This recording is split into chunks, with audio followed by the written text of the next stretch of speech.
Et bien, je vais laisser la parole tout de suite au docteur Théo. Bonjour à tous, merci de nous rejoindre sur cet événement organisé par le GRAD, cette communauté télésanté. Ce soir, nous avons 4 participants qui présentent des projets, des réalisations dans l'ensemble de l'Occitanie. Le projet Diane, qui sera présenté par Jean-François Bouscarin, URPS, qui est président du URPS Infirmier Occitanie, l'EHPAD Gobert avec le docteur Serge Bismuth, le PSPA du Lot, Francky Jean, et le SIAD de Valence-d'Albigeois avec Laurence Vermeer. Donc on va essayer de rester dans les temps. On va tout de suite donner la parole à Jean-François sur le projet Diane qui concerne les urgences nocturnes.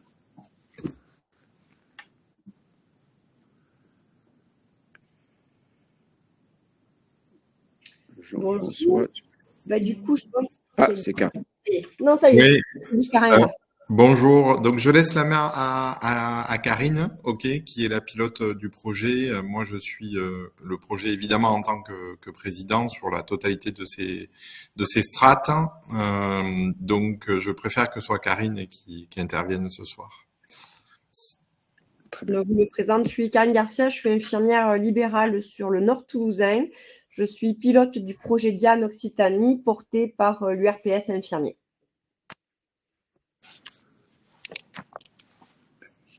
Donc, on va aborder 5 thèmes, le cadre réglementaire auquel nous avons répondu, les objectifs, les dispositifs qui sont en place depuis le 2 décembre, à date plutôt, le bilan de l'activité sur un an et les perspectives en 2025. Donc, en fait, nous avons répondu à la feuille le projet Diane, le dispositif Diane répond à une feuille de route ministérielle qui est EHPAD USLD DGCS DGOS 2021-2023. Ça concerne plus précisément la mesure numéro 12 qui est de généraliser les astreintes infirmières de nuit à l'ensemble des EHPAD. Et l'objectif global est d'assurer la continuité des soins et renforcer la qualité d'accompagnement des personnes âgées en EHPAD. Les objectifs sont d'améliorer la sécurisation de la prise en charge par les équipes de nuit, notamment pour les personnes en soins palliatifs, favoriser la pertinence des hospitalisations de nuit et de réduire le nombre de transferts inappropriés aux urgences, faciliter le retour en institution en sécurisant la prise en charge des résidents en sortie d'hospitalisation, notamment la nuit, renforcer la qualité du parcours du résident à travers la connaissance de l'ensemble des acteurs des différentes filières. À date, c'est-à-dire au 2 décembre 2024, il existe 8 dispositifs qui couvrent 53 EHPAD et 3477 places de résidents. Il y en a une dans le Tarn-et-Garonne, un dans le Nord Ariège, Aude-Narbonnais, l'Aveyron, le Gard-Cévennes et Nord et Sud. Il y en a 2 dans le Gard, la Lozère et le Sud-Lot. Voilà, ce sont des équipes de 6 à 8 IDEL par dispositif qui font un roulement annuel et qui ont la possibilité de s'auto-gérer au niveau des plannings. Voilà. L'astreinte va du lundi 21h au lundi qui suit 6h du matin et 365 jours par an.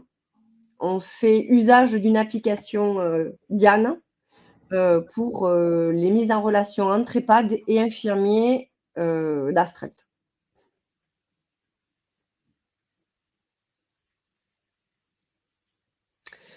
Sur un an, donc les premiers dispositifs ont démarré le 6 novembre 2023.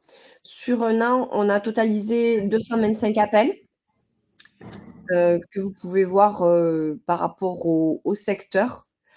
97% reflètent une dégradation dans l'état de santé et le reste, la continuité des soins.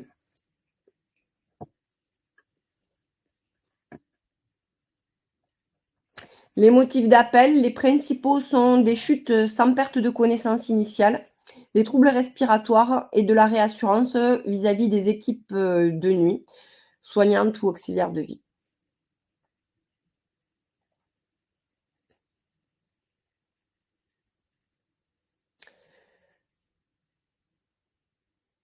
Donc, dans 203 situations, l'appel aide-soignante a été co-géré directement entre l'aide-soignante et l'infirmière par téléphone.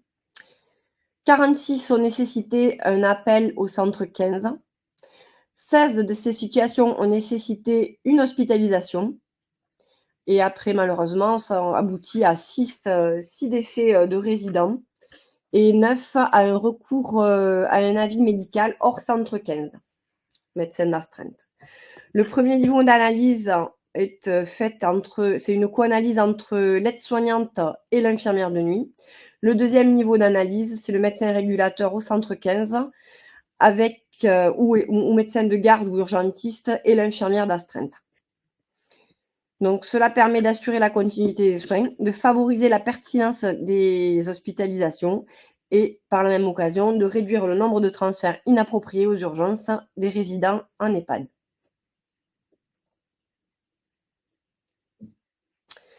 Là, on vous présente un petit peu la cartographie des dispositifs existants. Donc, 9 dispositifs dans 7 départements. Il y en a 2 dans le Gard.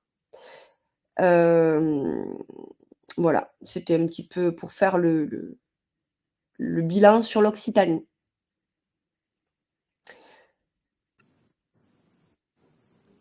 On va vous passer un petit film qui reflète un petit peu le fonctionnement du dispositif.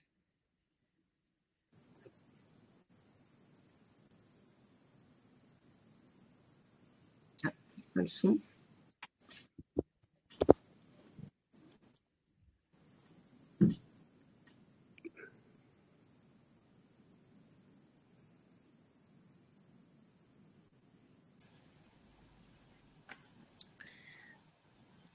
Je ne sais pas si on m'entend, mais je peux faire le son, hein. Donc, vous avez vu, la première partie, c'est une aide-soignante qui est en difficulté de soins dans un établissement, qui doit effectivement prendre l'avis d'un confrère infirmier qui, lui, dort à la maison puisqu'il est sous la notion de garde.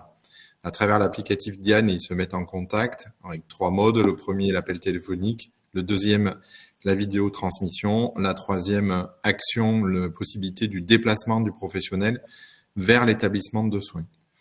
Donc, on voit que sur la totalité des 15 000 infirmiers, on a une capacité en fait d'assurer une permanence de soins la nuit. Donc, ça, c'est un élément satisfaisant du projet, ça le prouve.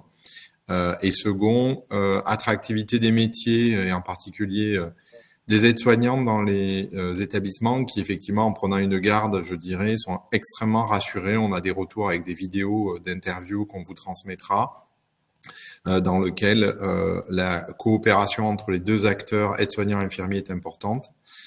Vous voyez évidemment que sur les hospitalisations, il y en a à peu près une centaine sans infirmiers, sans avis infirmiers, ils auraient été de facto transférés à l'hôpital.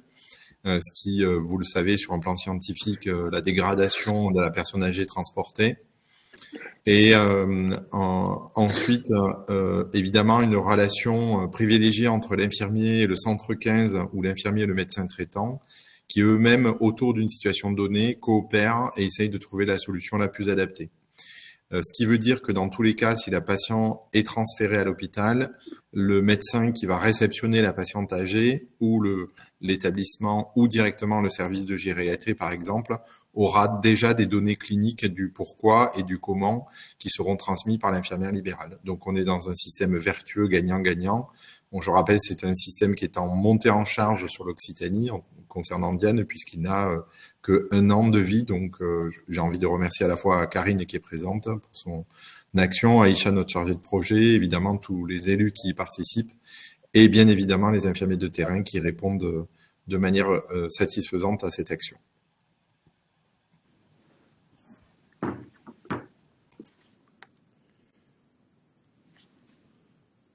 Alors, il y a des questions. Vous avez terminé, hein, je crois. Vous avez terminé, Karine? Oui. Oui, alors moi j'ai une question. Voilà. Vas-y. J'ai une question. Vas-y. Comment se formalise l'échange entre aides-soignants et infirmiers? C'est-à-dire que est-ce que vous exigez un certain nombre de renseignements qui doivent être écrits ou est-ce que oralement elle peut vous communiquer? On peut avoir une petite fiche d'urgence qui peut vous donner le traitement, le symptôme noté et l'âge et le nom de la patiente. Tout à fait. On passe par une application qui est sécurisée, qui est à disposition de toutes les EHPAD du coup, et des aides-soignantes surtout. Elles remplissent un certain nombre de critères, les constantes, la température, le motif d'appel, le sexe, l'âge,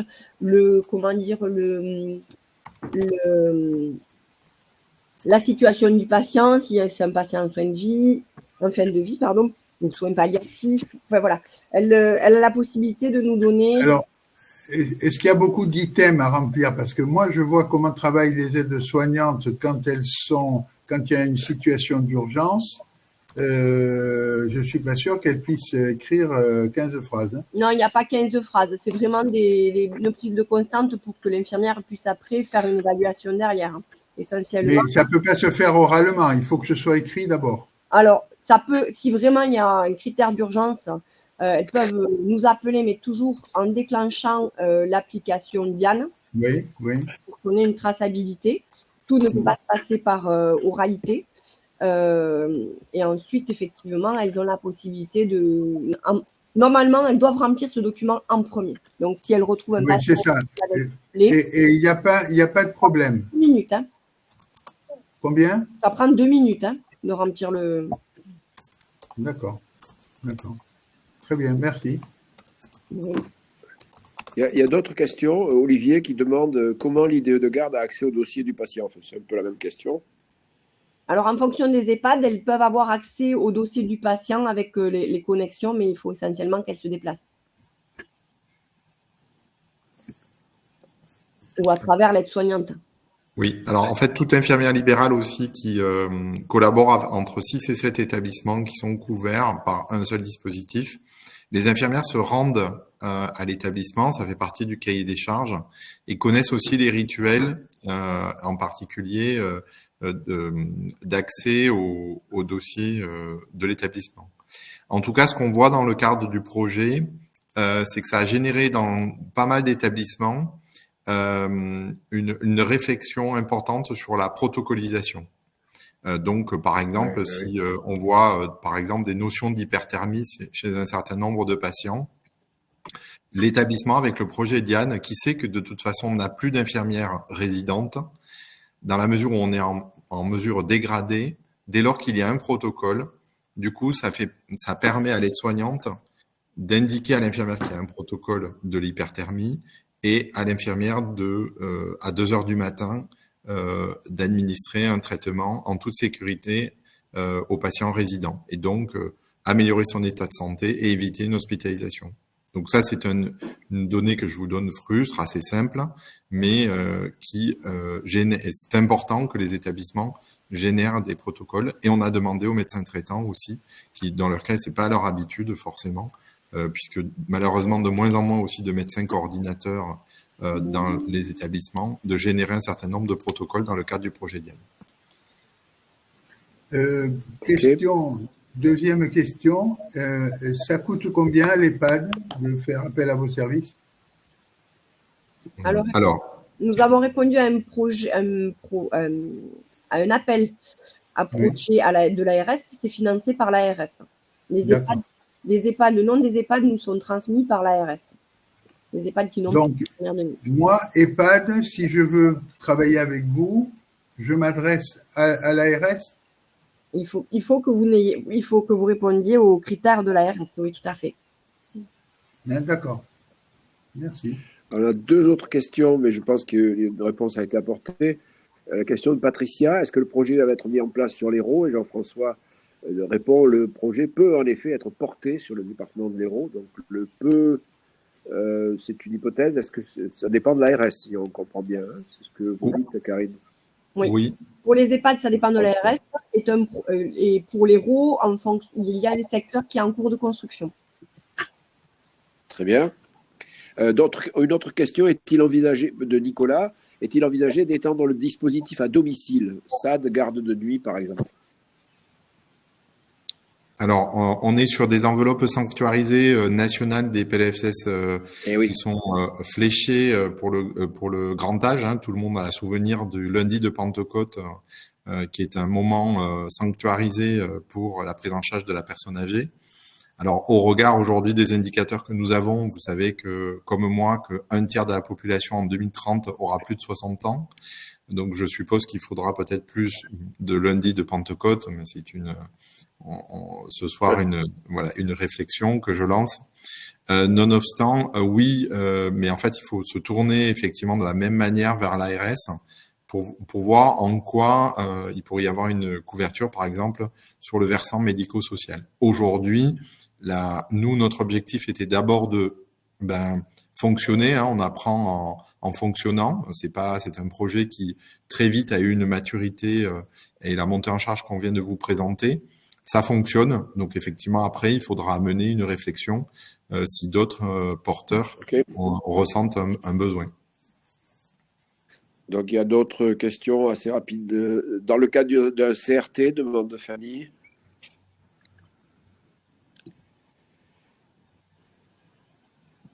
Alors, je vais vraiment être absolument idiot. Qu'est-ce que c'est, Luc, un CRT?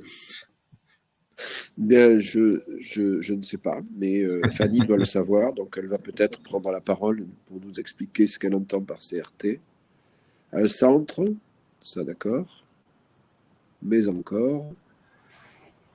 Alors, peut-être que de ressources territoriales. Voilà, je peux avoir une réponse. C'est le centre de ressources territorialisées. C'est sur la dynamique un peu de l'EHPAD hors les murs, donc apporter un peu un accompagnement dispensé en EHPAD, mais pour maintenir le plus longtemps possible les résidents chez eux, en fait. Donc, c'est vrai qu'il y a une dynamique là en ce moment de CRT qui se construit au sein de la région.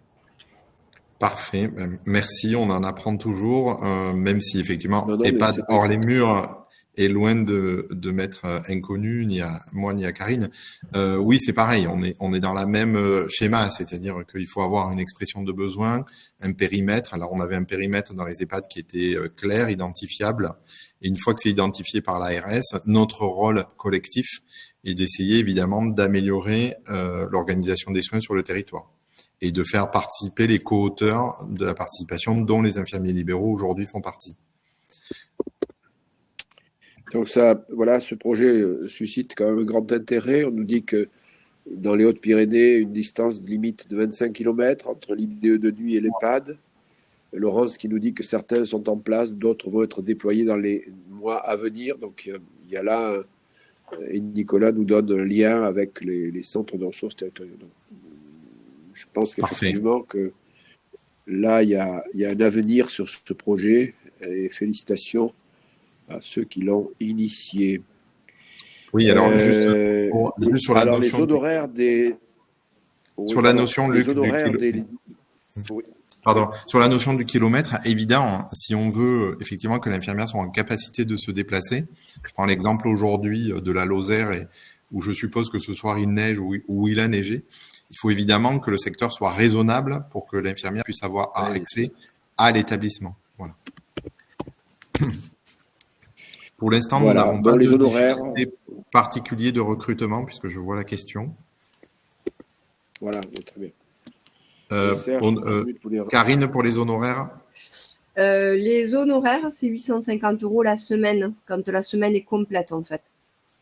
C'est-à-dire du lundi 21h, c'est ça, du premier lundi 21h au lundi de la semaine qui suit à 6h du matin, c'est 850 € la semaine d'astreinte. Le premier déplacement est déjà inclus dans cette semaine, dans cette rémunération.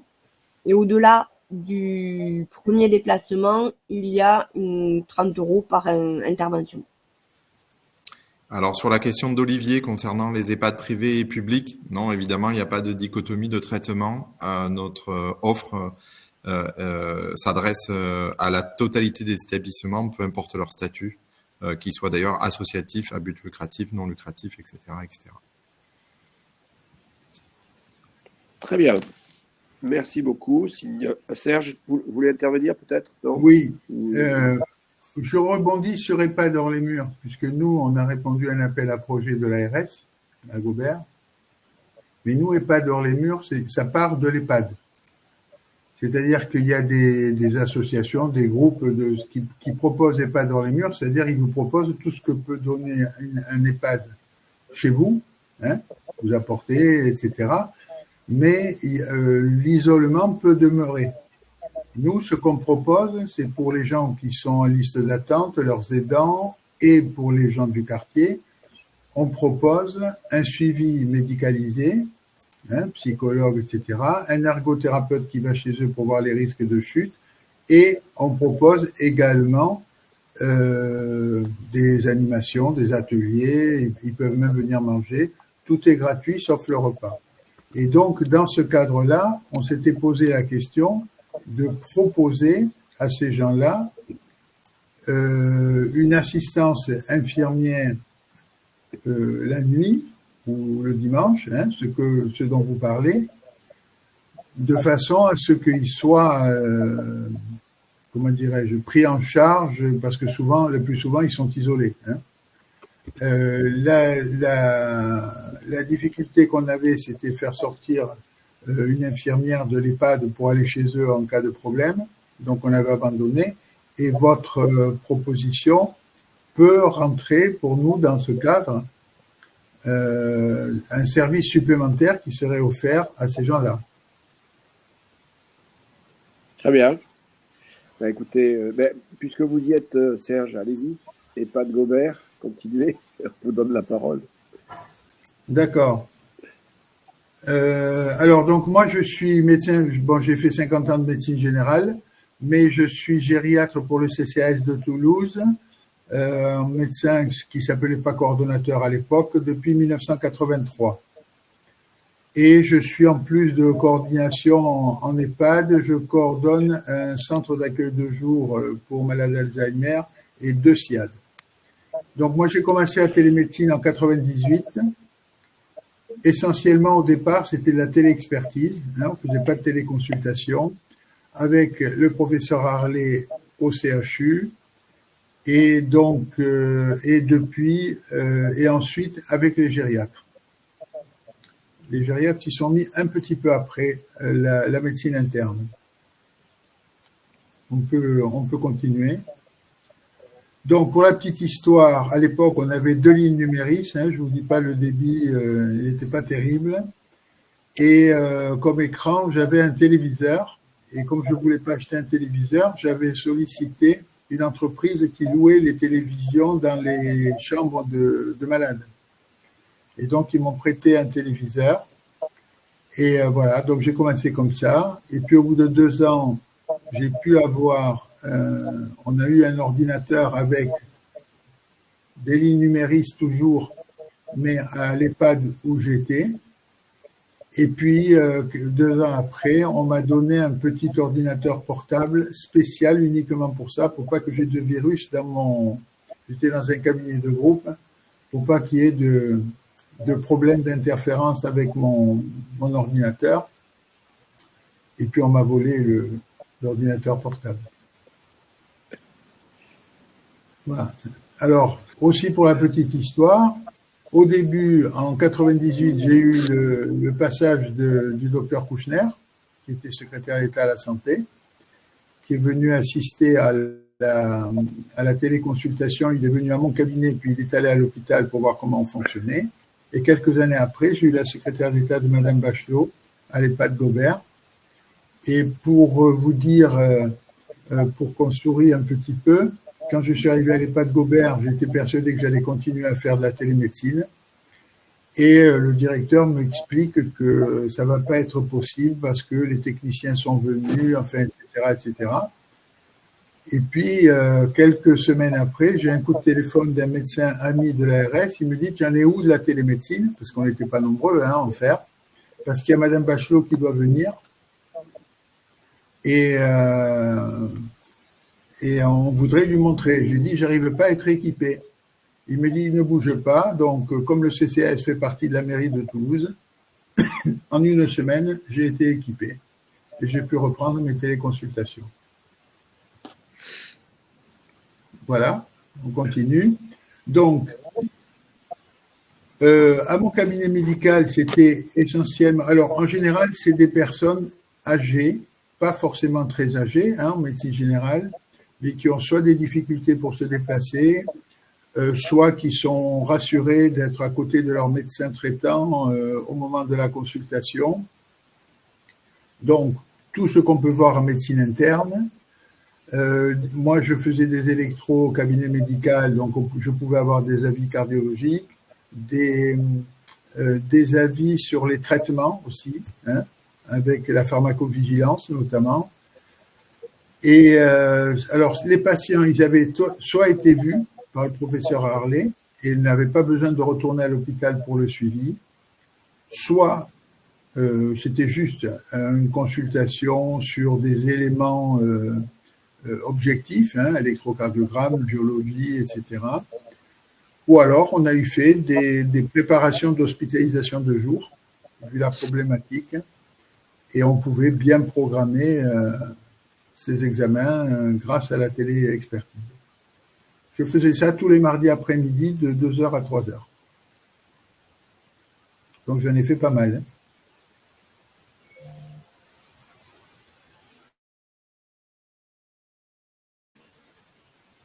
On a fait à peu près les mêmes choses avec les gériatres. Vous savez que les gériatres, ils sont plus ou moins spécialisés, cardiologie, troubles du comportement, pathologie rhumatismale, psychiatrie, etc.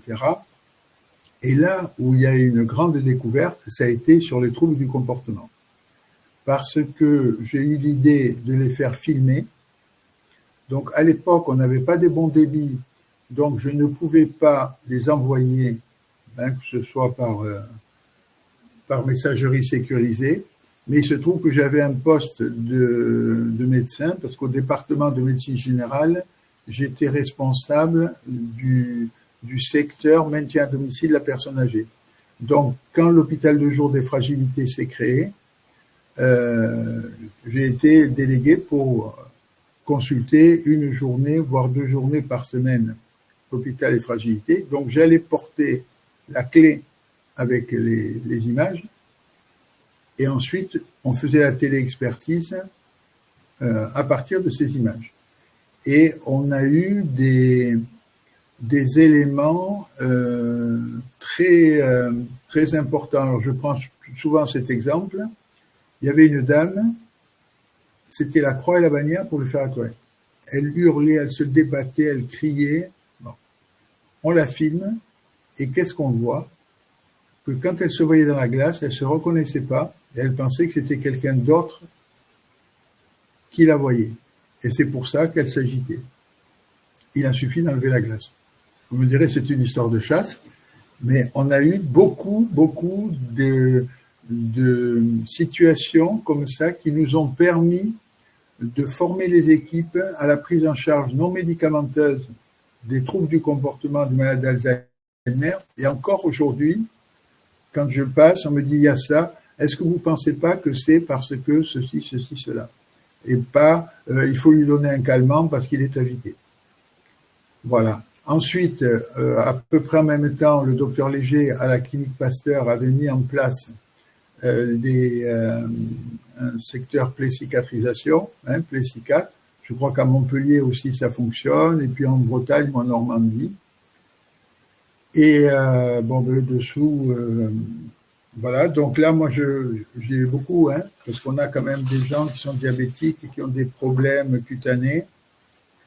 Et donc, on a aussi ce que j'ai fait, et ça c'est intéressant en EHPAD, c'est des retours à domicile. Donc, je fais toujours les téléexpertises en équipe, hein. Je suis jamais seul.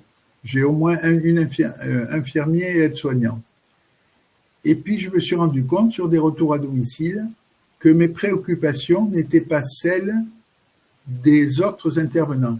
Par exemple, une aide-soignante va demander si la personne continue la nuit à faire ceci ou à faire cela, si au moment du repas, elle fait ci ou elle fait ça, ce qui, pour moi, médecin, n'est pas du tout une préoccupation. Pour moi, c'est quel est le traitement que vous avez donné, comment elle réagit au traitement, quels sont les bilans. Et donc, j'ai trouvé ça très intéressant de ces retours en EHPAD. Alors, ils n'ont pas toujours le temps de le faire, mais de temps en temps, quand la situation est complexe, je leur demande de le faire.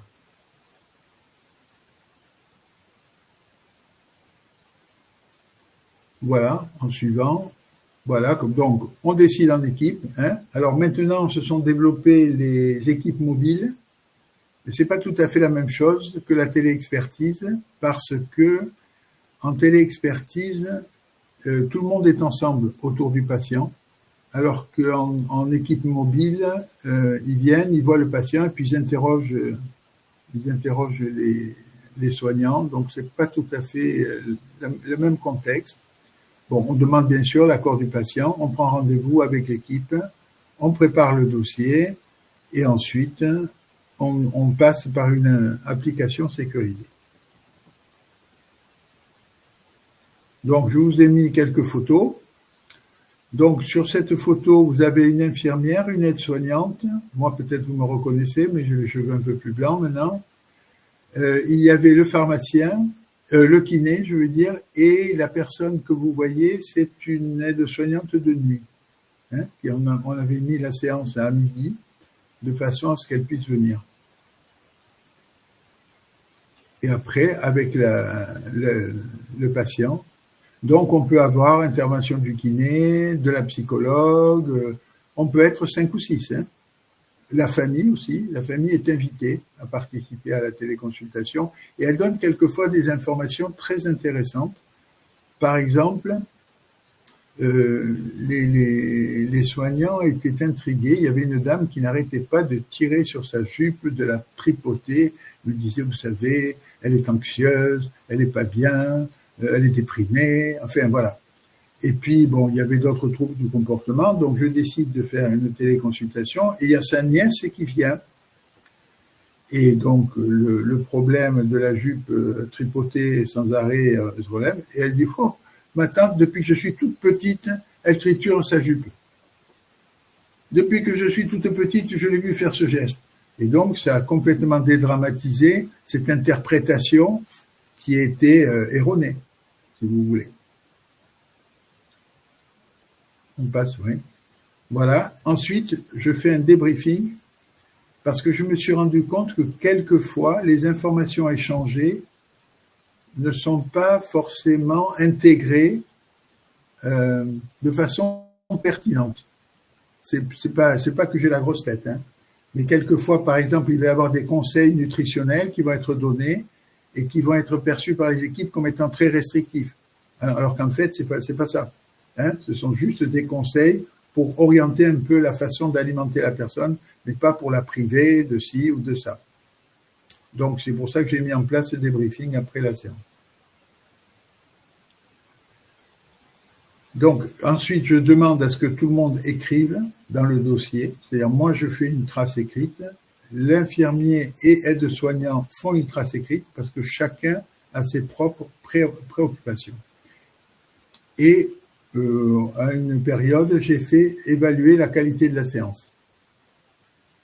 Comme vous le savez, il faut que le médecin requis adresse un compte-rendu au médecin. Voilà. On peut passer à la suivante. Donc, j'avais évalué le ressenti des équipes par rapport à cette téléexpertise. Et 83% voyaient de satisfaits, voire très satisfaits. La réactivité des praticiens consultés a également été saluée par le personnel et l'impact a été jugé satisfaisant, voire très satisfaisant. Vous voyez, donc j'ai eu la confirmation de ce que moi je ressentais auprès du personnel. Suivant. Donc, bien sûr, ça a permis la collégialité et la diminution des coûts, l'inclusion du patient et de la famille dans les décisions médicales, et puis le rôle formateur, comme je vous disais, notamment pour les troubles du comportement. Suivant.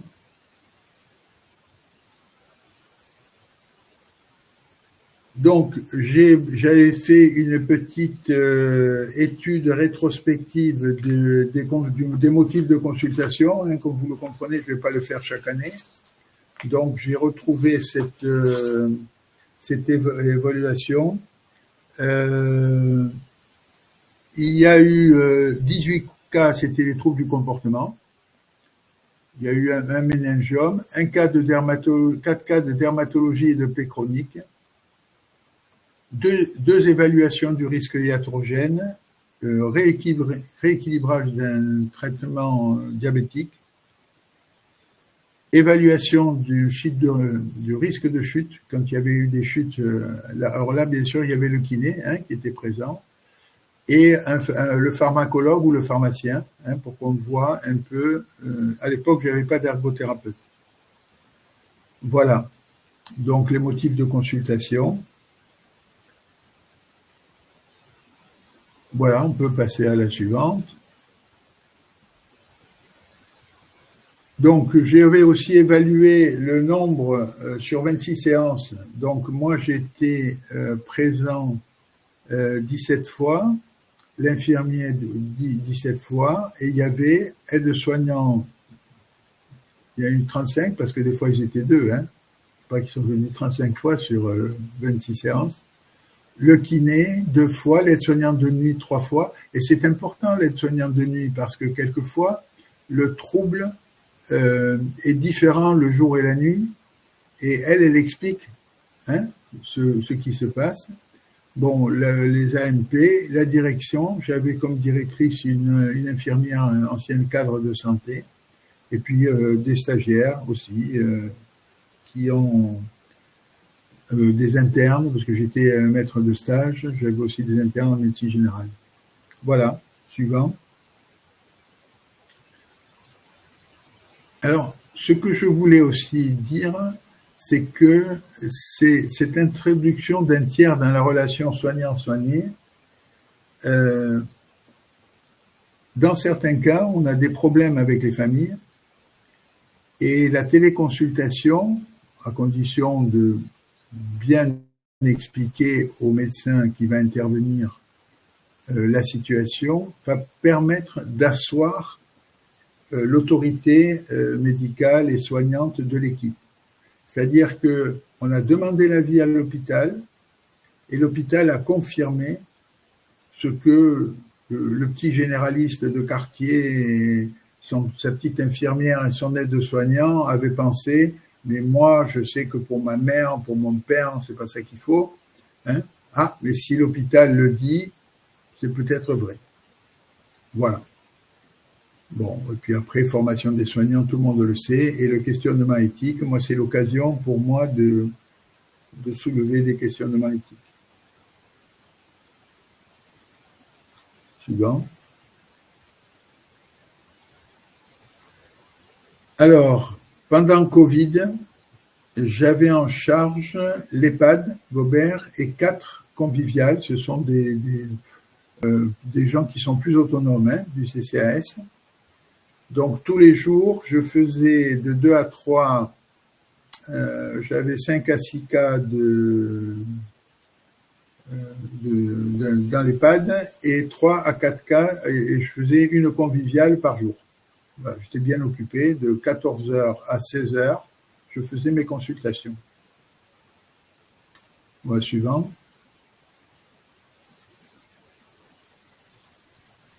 Donc, téléexpertise actuellement avec le gérontopole, avec Plessicat, avec endocrino, parce qu'on a des problèmes de thyroïde, de diabète déséquilibré qui ne justifient pas des passages, forcément des déplacements qui sont compliqués.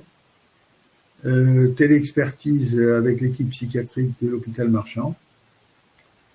Et puis, j'en ai fait quelques-unes en orthopédie, c'est-à-dire des gens qui sont revenus avec des fractures en radio, mais qui n'avaient pas eu de consultation orthopédique. Alors, en général, c'est fracture du radius ou choses comme ça qui peut être traitée par une attelle. Mais vis-à-vis des familles, moi, petit généraliste, je ne suis peut-être pas suffisamment compétent. Il vaut mieux que j'ai l'avis d'un orthopédiste pour pas avoir de problème après avec les familles, qui souvent confirment ce que je fais, mais voilà, je reste modeste. Voilà, suivant. Donc, on essaye de faire intervenir le médecin traitant. C'est difficile, mais je l'ai fait 1 ou 2 fois. Hein. Le médecin traitant est à son cabinet. Moi, je suis à l'EHPAD et puis les gériatres sont à l'autre bout du fil.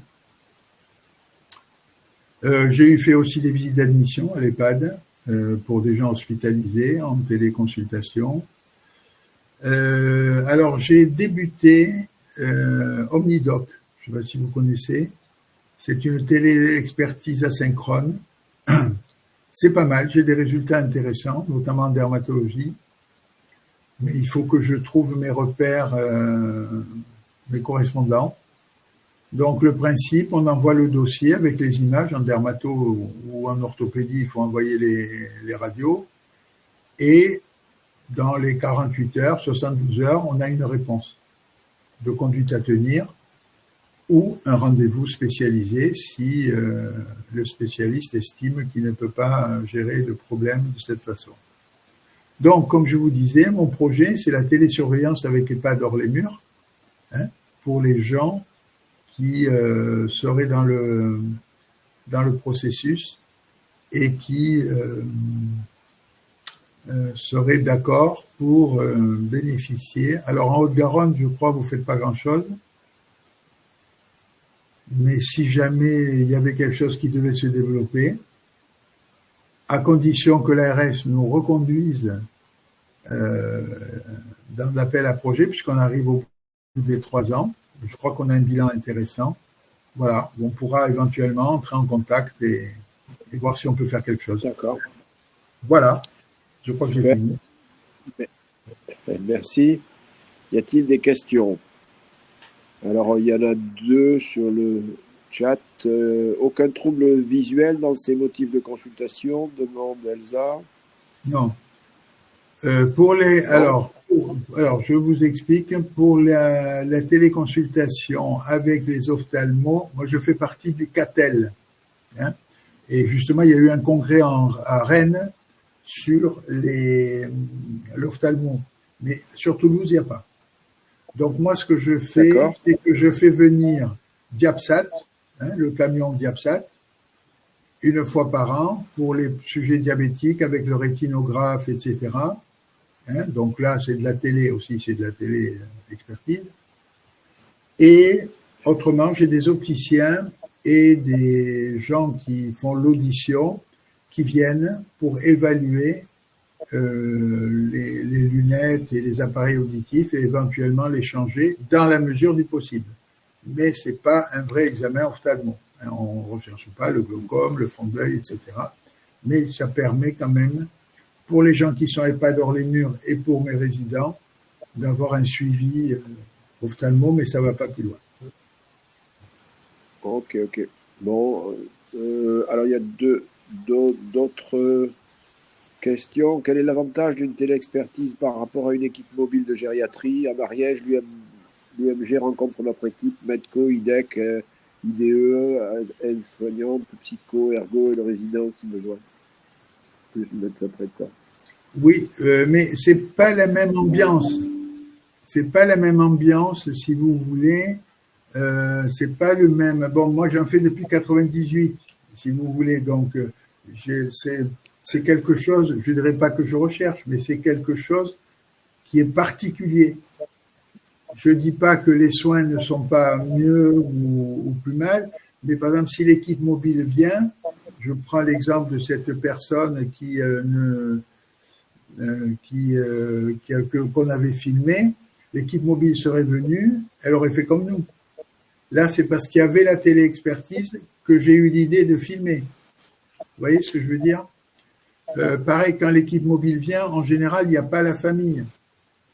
Il est aussi quelquefois difficile, l'équipe mobile, je la fais venir, hein, moi, mais c'est pas les mêmes, j'en attends pas forcément la même chose, et surtout, c'est que l'équipe mobile va venir, et puis la fois d'après, on va le faire en téléexpertise. Elle ne va pas se redéplacer une deuxième fois. J'ai répondu? Oui, oui, je pense. Très bien. D'autres questions? Bon, je crois qu'on est bon. Merci. Et on passe à l'EPSPA du Lot. Francky Jean.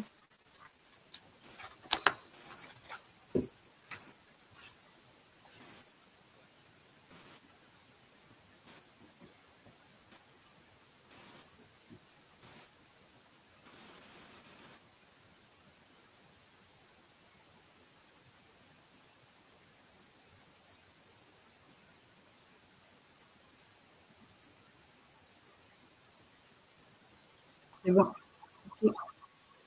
Voilà. Bonsoir, Bonsoir. vous m'entendez? Oui. Bon, c'est bon. Voilà. Je me présente, donc je suis Francky Jean, infirmière équipe santé personnes âgées, équipe parcours santé personnes âgées.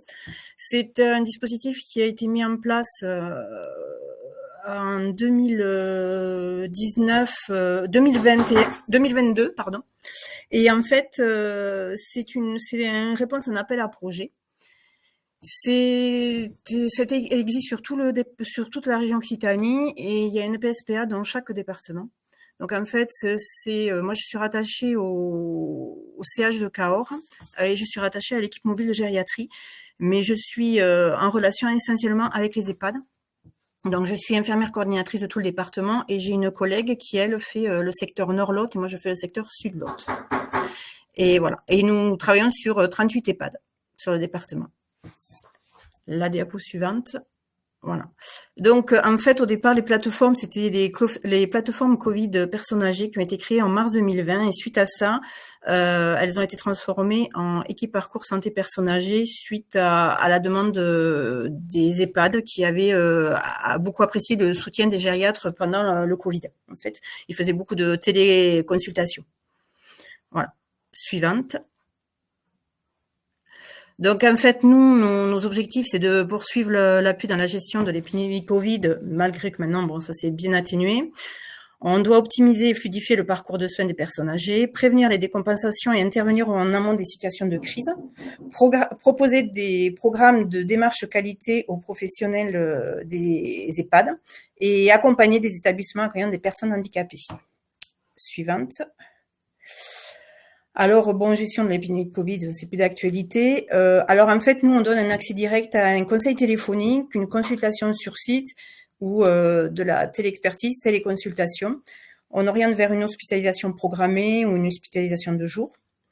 On fait aussi des thèmes. Alors, on peut rediriger vers les ressources du territoire quand c'est des troubles du comportement, du diabète, des plaies, des soins en palliatif. On fait les liens.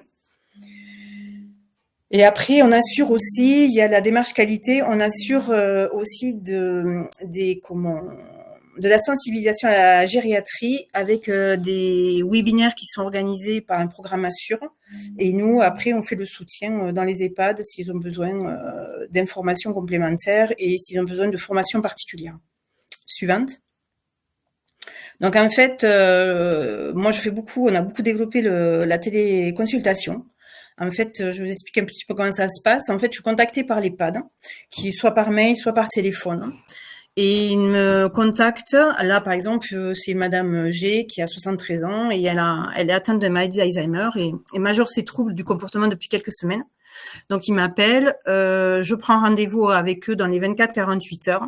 Je me déplace, je fais une évaluation des troubles sur place, je rencontre la famille si c'est possible, je rencontre toute l'équipe, je discute avec l'équipe, je vois la résidente, je récupère toutes les informations et que ce soit son dossier médical, bon, tout ce que je peux avoir comme information dans les transmissions, tout ce qui a été dit de nuit, de jour, sur plusieurs semaines.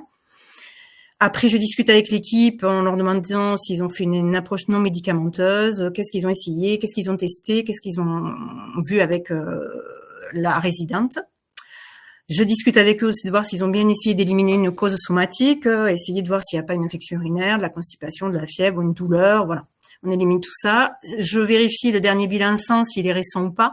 Et à ce moment-là, je leur préconise de voir avec le médecin traitant de refaire un bilan sang pour plus récent pour le gériatre. Et je demande aussi s'ils peuvent rentrer des échelles de comportement comme la NPA, l'inventaire neuropsychiatrique pour compléter mon évaluation. Une fois que j'ai récupéré tous les documents, je vais sur le CH de Cahors. Et là, j'essaie de compléter aussi avec des informations au niveau de l'hôpital, si la patiente a été hospitalisée, si elle a eu des consultations neuro, des antécédents. Bon, voilà. Est-ce qu'elle avait déjà eu une évaluation gériatrique? Est-ce qu'il y a eu un scanner, un IRM de fait? Bon, voilà. J'essaie de tout regrouper. Je fais une anamnèse de tout ça. Donc voilà, cette dame, là, par exemple, elle était connue de l'EHPAD. Elle venait pour des séjours réguliers temporaires ou en accueil de jour. Et le maintien à domicile étant compliqué, elle a été mise à l'EHPAD définitivement. Et depuis son entrée à l'EHPAD, elle était devenue agressive envers les soignants. Elle pouvait être déambulante jour et nuit dans sa chambre. Elle était agressive envers son chien aussi. Voilà. Et du coup, suivante. Voilà. Donc après, à mon retour, je présente le dossier au gériatre et je vois avec lui s'ils ont fait une téléconsultation, une hospice de jour ou une hospitalisation en direct. Là, le rendez-vous en téléconsultation est organisé assez rapidement, souvent dans la semaine. J'envoie le lien à l'EHPAD avec Téléo. Je crée le dossier administratif est créé par la secrétaire afin de pouvoir l'entrer au niveau de l'hôpital pour pouvoir avoir une trace. Et après, la téléconsultation se déroule avec l'EHPAD. Donc, soit il y a la résidente, la famille si possible, et soignants qui connaissent bien la résidente. Là, la dame a été dans l'impossibilité de sortir de sa chambre, donc le personnel de l'EHPAD avait un portable, donc ils sont allés dans sa chambre et là, du coup, le gériatre a pu constater son comportement de déambulation et son refus d'être approché par un soignant dans sa chambre lors de la téléconsultation avec l'ordi. Donc, on a proposé de mise en place d'un traitement médicamenteux avec une forme galénique adaptée car elle refusait tous les comprimés, elle refusait de prendre tout ce qui était Péros. Et le gériatre a insisté sur l'approche non médicamenteuse. Suite à cette téléconsultation, on envoie le courrier par Téléo. Le courrier médical est envoyé par la secrétaire ou par moi par Téléo en direct, donc sécurisé. Et aussi au médecin traitant en parallèle. Et après, je fais un suivi à distance, c'est-à-dire que suivant la demande du gériatre, elle est revue à 15 jours, 3 semaines, 1 mois, voir comment ça a évolué. Et voilà, donc pour cette dame, elle a repris le contact. J'ai repris contact avec elle avec l'EHPAD quelques temps après. Et on avait pu constater une diminution des troubles du comportement. Elle a accepté de ressortir de sa chambre, plus d'agressivité envers le personnel et participe aux activités de l'EHPAD. Et moi, je l'ai pu la voir quelques temps après, quand je suis retournée pour d'autres résidents pour l'EHPAD, mais elle était métamorphosée. Donc voilà. Et suivante. Alors, les freins et difficultés rencontrés dans la mise en œuvre du projet. Suivante. Donc, il y a eu des problèmes de blocage des flux vidéo dans les EHPAD. Donc, il a fallu tout tester avant parce que les premières téléconsultations ne fonctionnaient pas. Donc, avant toutes les consultations, je faisais tester les flux vidéo. Une appréhension des équipes soignantes dans l'utilisation de l'outil. Ils avaient peur de ne pas savoir utiliser. Voilà, c'était un petit peu la panique devant les ordinateurs.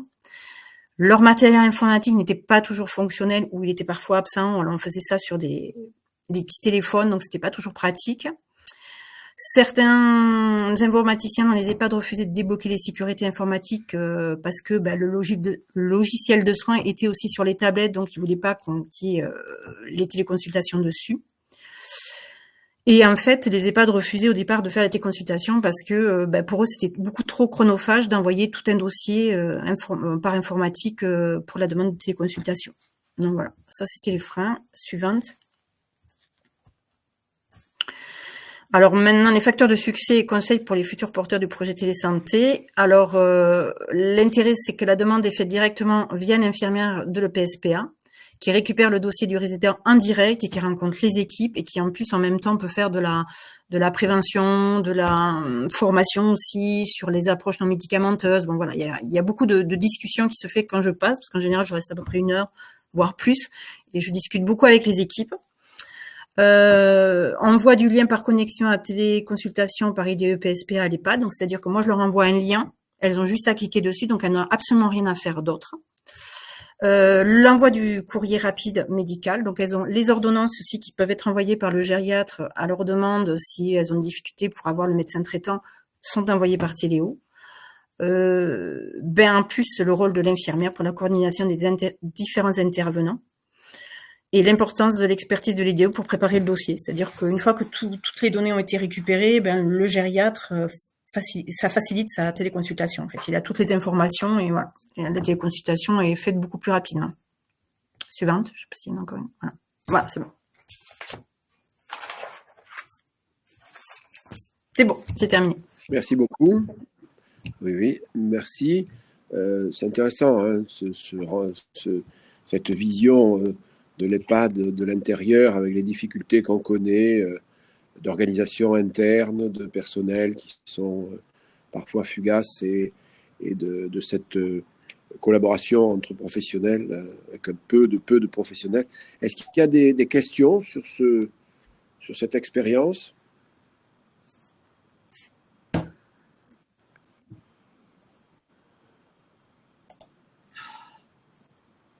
Non, s'il n'y a pas d'autres questions, merci. On va passer au SIAD alors. Donc, Lauriane.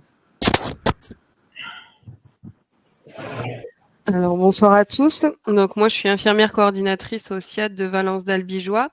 Et depuis peu, nous portons du coup le CRT puisque nous avons répondu à l'appel à projet de l'ARS. Donc moi, je suis surtout là pour vous parler de EPOCA, c'est notre plateforme de téléconsultation dont nous nous servons sur le CRT. Donc tout d'abord, le CRT, donc c'est l'EHPAD hors les murs comme les autres dispositifs. Nous avons 30 lits. Nous avons donc une infirmière coordinatrice qui est ma collègue qui aurait dû être là ce soir mais qui est absente. Donc je vais essayer de faire au mieux avec les éléments que j'ai pour vous parler de notre expérience. On a une infirmière qui gère les entrées et un petit peu de coordination aussi et qui peut être amenée à faire des soins infirmiers en urgence si les libéraux ne peuvent pas être réactifs assez rapidement. On a une psychologue qui est là, une ergothérapeute, une diététicienne, une assistante sociale, une enseignante de sport adapté, une aide à domicile. Tous les soins de nursing, eux, sont assurés par les aides-soignantes du coup du SIAD. Nous avons modulé les tournées et les horaires des tournées afin de répondre au mieux à la demande. C'est-à-dire qu'avant, on avait tournée matin et tournée soir. Aujourd'hui, on a des tournées continues qui font de 8h à 14h et de 14h30 à 20h30 pour pouvoir assurer en fait les passages en mi-journée que beaucoup d'infirmiers libéraux n'assuraient plus. Donc du coup, on répond à ces demandes-là. On vient en support des infirmiers libéraux pour faire 3 ou 4 passages par jour si besoin.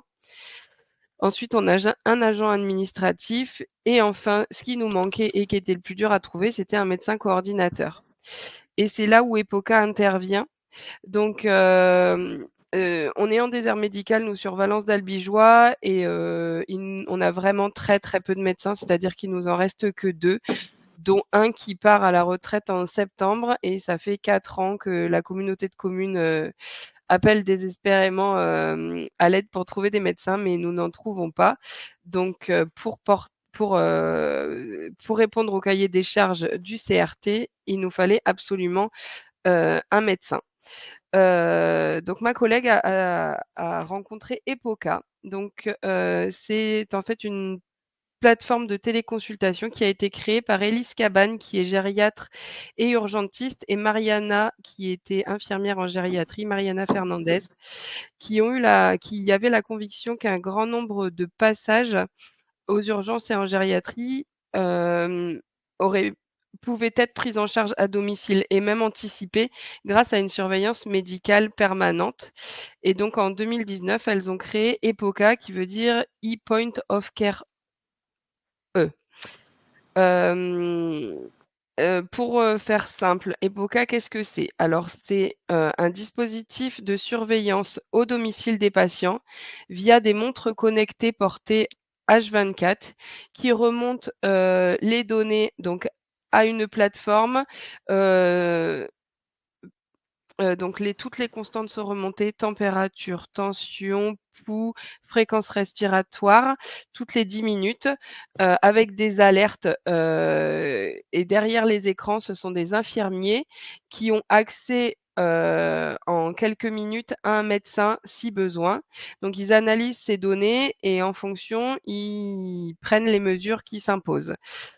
Donc c'est presque une surveillance scopée, donc 24/24 avec, une montre qui permet, aux patients ou à ses aidants de pouvoir être mis en relation dans les 30 secondes avec un infirmier, si problème et à l'inverse, s'ils reçoivent des alertes au niveau des constantes, ils peuvent aussi, eux, communiquer soit le patient, soit les aidants, hem sur place pour, essayer d'élucider le souci et si besoin, lancer une téléconsultation, en fonction du problème ou, alerter les secours, si besoin.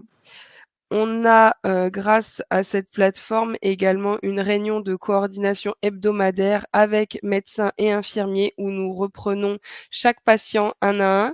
On fait le point sur les traitements, sur l'évolution de l'état général, heu et on peut réadapter. EPOCA, c'est un médecin coordinateur, mais il est aussi prescripteur, c'est-à-dire qu'il peut venir en soutien au médecin traitant si besoin et hem et ce qui est fort, intéressant chez nous puisque les médecins, sont très peu nombreux et tellement surchargés que parfois pour une infection urinaire, c'est, un délai de presque une semaine avant de pouvoir voir son médecin traitant. Donc là, nous, on peut les interpeller à ce sujet. Ils voient aussi avec les données qui remontent, par exemple que la température a augmenté, que par exemple, avec les douleurs, une augmentation du rythme cardiaque et dans ce cas-là, on lance le CBU, ils nous font l'ordonnance. Voilà, en fait, on gère un peu tout ça. Alors bien sûr, en priorité, on sollicite toujours le médecin traitant en première intention, mais effectivement, s'il ne peut pas être assez réactif, on peut prendre, le relais facilement. Donc au domicile du patient, je vous ai parlé des 2 montres connectées que le patient porte H24. Les données remontent via un Deux téléphone montres. qui oui, 2 montres. Une qui ressemble un peu au bracelet, des, téléalarmes, anti-chute là.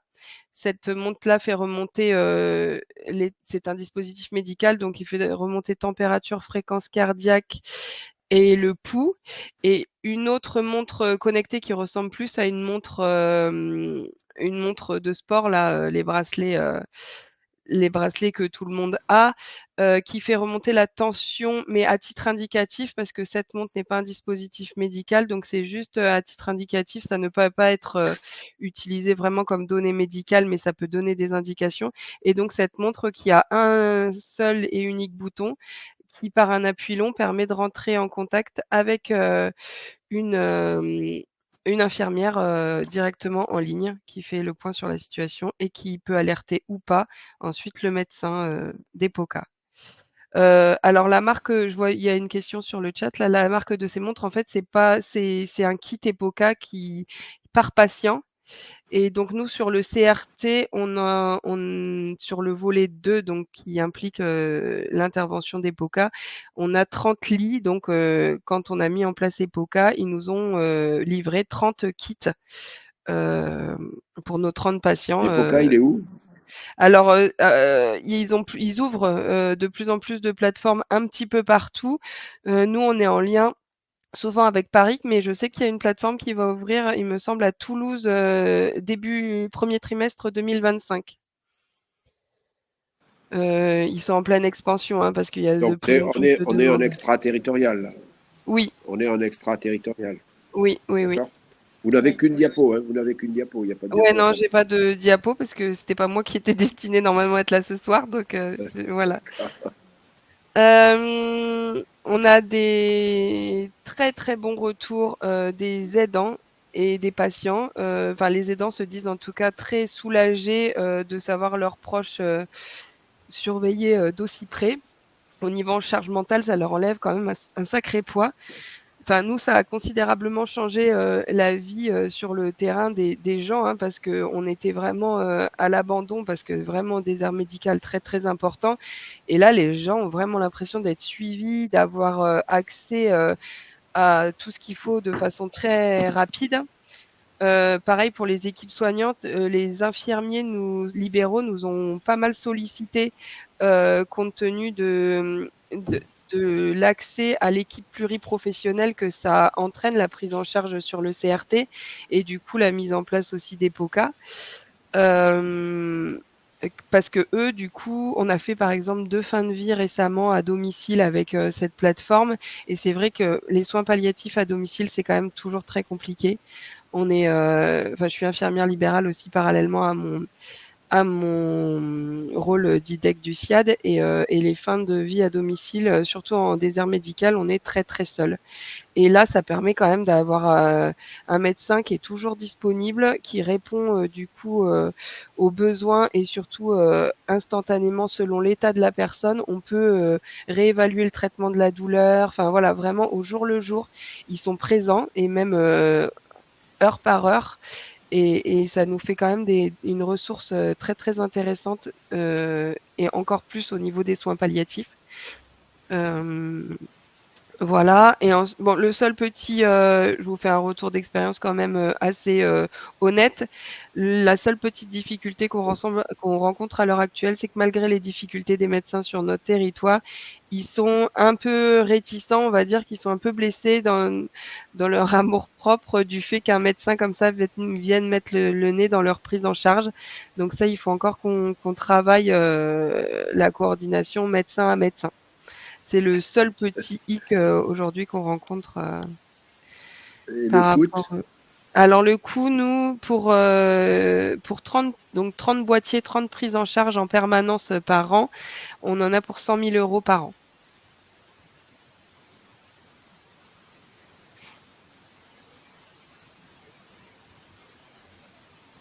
Donc, on m'a demandé aussi de parler un peu de la mise en place. Donc, pour la mise en place, donc dans un premier temps, on a été livré de notre matériel. Puis, dans un second temps, il y a quelqu'un de l'équipe des POCA qui est venu passer 3 jours avec nous en présentiel sur le site de Valence pour faire les 5 premières inclusions. Et du coup, elle nous a formés à faire les entrées. Donc ce qui se passe, c'est que nous, on fait une pré-inclusion où on remplit tout le dossier, on numérise les ordonnances, les différents comptes rendus d'hospitalisation, toutes les données en fait médicales qu'on a sur nos patients. On fait le GIR, le MMS, etc., etc. On a également des appareils téléconnectés, un stéthoscope, un électrocardiogramme, un thermomètre, etc. Donc on enregistre toutes ces données-là en amont. Et le jour de l'inclusion, en fait, on a une visio qui dure un quart d'heure, une demi-heure avec le médecin des POCA, où du coup, il a accès à toutes les données qu'on a préenregistrées. Il y a une consultation cardio-pulmonaire qui est faite aussi avec le stéthoscope. Et lui, il peut écouter les enregistrements.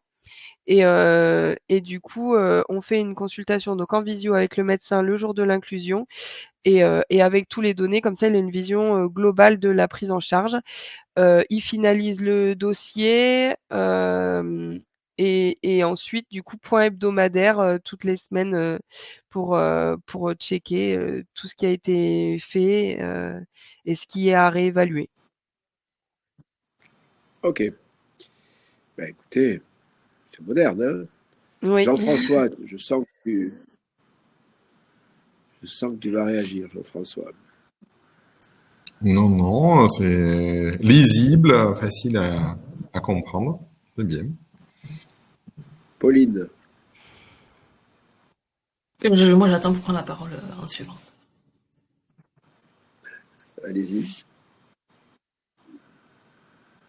Pour clôturer la communauté, on a trouvé intéressant de faire intervenir une autre équipe du GRAD, l'équipe ESMS numérique, qui peut accompagner en fait les établissements pour qu'ils bénéficient de financement pour la transformation du numérique au sein de leur établissement, notamment en intégrant par exemple la messagerie sécurisée de santé dans leur logiciel métier pour faciliter les échanges de données de santé. Donc, on voulait vous présenter ce cas d'usage où, par exemple, on a un EHPAD. Donc, ça ressemble un petit peu au cas d'usage qu'a présenté Madame Francky-Jean sur le PSPA du Lot, où on a un EHPAD qui va contacter le secrétariat du médecin spécialiste, par exemple, via la messagerie sécurisée de santé. Soit le médecin va répondre toujours via la messagerie sécurisée de santé, donc on sera sur une téléexpertise asynchrone, ou alors il va demander un rendez-vous et donc il y aura un lien de téléconsultation qui sera envoyé pour faire la téléconsultation via Téléo. La visioconférence sera faite sur Téléo, le compte-rendu sera rédigé et envoyé à l'EHPAD par la messagerie sécurisée de santé. Donc dans les deux cas d'usage, l'EHPAD va récupérer le compte-rendu via la messagerie sécurisée de santé. Et donc je vais laisser la parole à Charlotte Caraval, ma collègue, qui représente aujourd'hui l'équipe SMS numérique. Oui, bonjour à tous, j'espère que vous m'entendez bien. Du coup, comme l'a dit Pauline, j'interviens aujourd'hui pour vous parler des programmes de financement, notamment le programme de financement ESMS numérique. Alors, ce programme de financement, il s'inclut très largement dans le Ségur du numérique en santé, qui concerne tout l'écosystème de santé. Et pour le secteur médico-social en particulier, c'est 630 millions d'euros qui ont été alloués pour accélérer et accompagner la transformation numérique sur le secteur médico-social. Du coup, lors de vos différentes interventions, il y a eu beaucoup, vous avez pu illustrer un petit peu la nécessité de partager et d'échanger des données centrées entre partenaires pour coordonner les soins autour d'un patient. Et c'est pour ça que c'est totalement pertinent pour nous de vous parler de ces programmes-là aujourd'hui. Du coup, on peut passer. Donc, le groupement e-santé Occitanie, comme Pauline l'a dit, on accompagne les établissements médico-sociaux dans ce programme de financement-là. Finalement, ces programmes de financement, ils visent à garantir le partage fluide et sécurisé des données de santé entre professionnels et usagers, en rendant notamment les logiciels métiers interopérables ou connectés, si vous souhaitez, avec les services socles nationaux. Alors, les services socles nationaux, qu'est-ce que c'est ? C'est notamment l'INS pour tout ce qui va être l'identification du patient. Donc, avoir un logiciel qui permet d'identifier le patient de manière à ce que lorsqu'il y a des échanges autour du patient, on parle toujours du même patient. Le DMP, c'est le dossier médical partagé, dans lequel on va pouvoir, le patient et les professionnels de santé qui interviennent auprès du patient vont pouvoir retrouver tous les documents de santé alimentés par les acteurs qui interviennent auprès de lui. Et la messagerie sécurisée de santé, dont vous avez beaucoup parlé lors de vos interventions.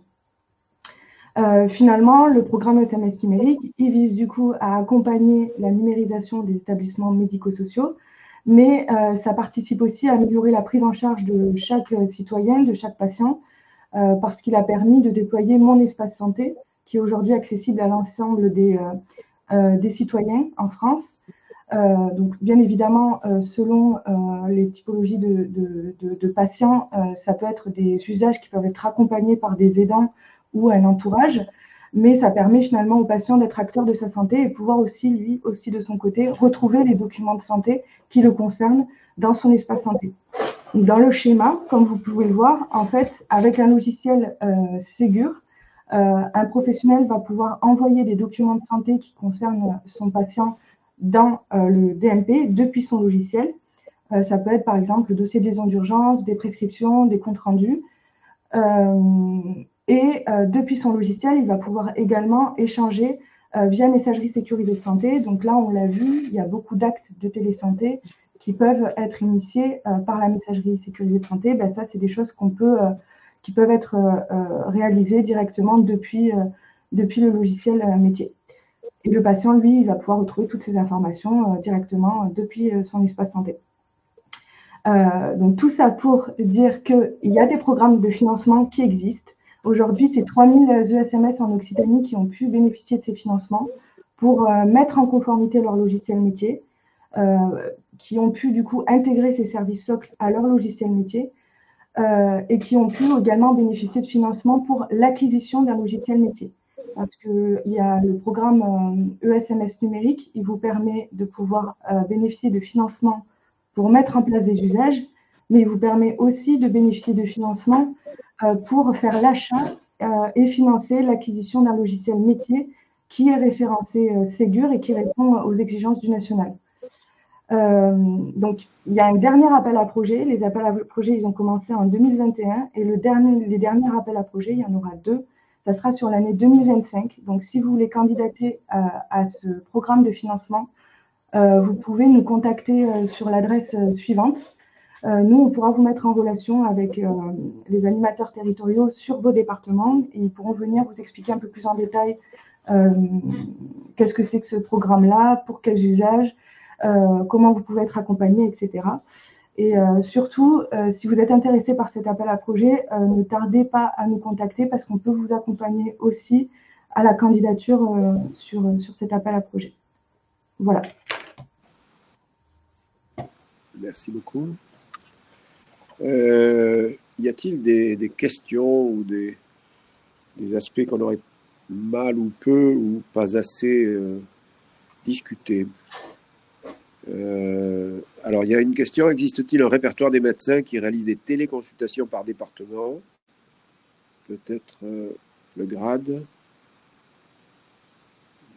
Au GRAD, on a développé effectivement un répertoire qui s'appelle ATO, où on référence tous les médecins qui demandent à être référencés, qui se proposent pour faire, alors je sais pas si on s'entend, mais c'est de la téléexpertise, donc en tout cas qui proposent leur expertise. Je vois que, enfin, par rapport aux différentes interventions qu'il y a eu, souvent c'est de la téléexpertise qui est demandée. Donc on est en train de répertorier effectivement tout ça et on le propose sous forme de carte interactive pour que ce soit plus facile pour vous de trier selon la spécialité et ensuite de voir dans votre département les professionnels qui sont disponibles. Okay. Est-il facile de les mobiliser, demande de Jean-François. Comment vous l'écrivez, ATO? ATO, c'est disponible directement sur le site du GRAD, dans l'onglet ressources.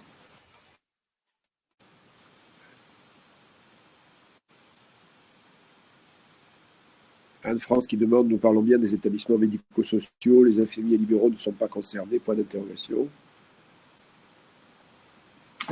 Alors, je pense que ça va concerner Ségur du numérique. Alors, nous, au niveau du groupement, on va accompagner les établissements médico-sociaux et les établissements sanitaires dans le cadre du Ségur du numérique. Pour les professionnels libéraux, ça va être l'assurance maladie qui va vous accompagner. Donc, vous pouvez vous rapprocher d'eux pour avoir plus d'informations. Pour autant, c'est une information que j'ai oublié de vous donner, la messagerie sécurisée de santé, que vous l'intégriez ou pas à votre logiciel métier, elle peut être déployée auprès de tous les professionnels de santé et en région, c'est la solution Medimail qui est financée par la région. Donc, en tant qu'infirmier libéraux, vous pouvez totalement vous raccorder une messagerie sécurisée de santé et aller consulter le DMP également. Ça se fait par un web DMP sur le site web.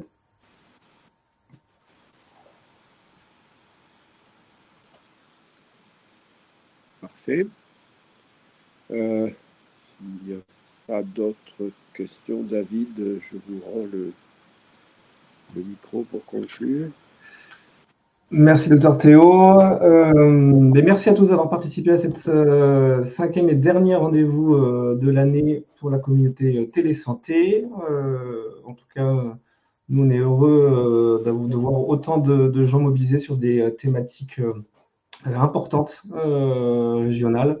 On vous donne en tout cas rendez-vous l'année prochaine pour de nouvelles rencontres. N'hésitez pas à nous faire part de vos des sujets que vous aimeriez voir abordés lors de ces rencontres. On sera ravis aussi de les mettre à l'ordre du jour.